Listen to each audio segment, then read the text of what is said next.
একটু আগেই বসে বসে এই ভিডিওটা আমি দেখছিলাম, শুভেন্দু অধিকারী মহাশয় উনি শেয়ার করেছেন।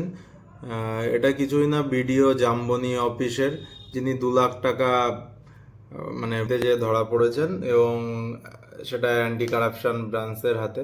এটা তো বিজেপির আমলে প্রথম একজনকে ধরেছে।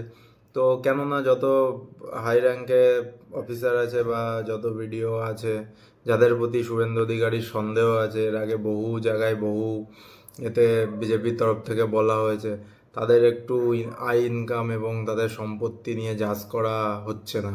জাজ করা হলে তো ভালোই, যে 10 বছর চাকরি করেছে, এত টাকা ইনকাম, এই ইনকাম ট্যাক্সের এই ডকুমেন্টস, আর এই প্রপার্টি, এই দুটো মেলালেই তো বেরিয়ে যাবে। মানে একটা ভাবার বিষয়, জাস্ট একটা ক্লিনিং বিল থেকে 2 লক্ষ টাকা উনি নিচ্ছে।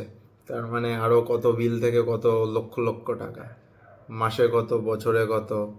আর এর আগে টিএমসির আমলে যেটা বিজেপি বলছে কারাপ্ট, 10 বছরে কত, 5 বছরে কত, 15 বছরে কত, হিউজ অ্যামাউন্ট।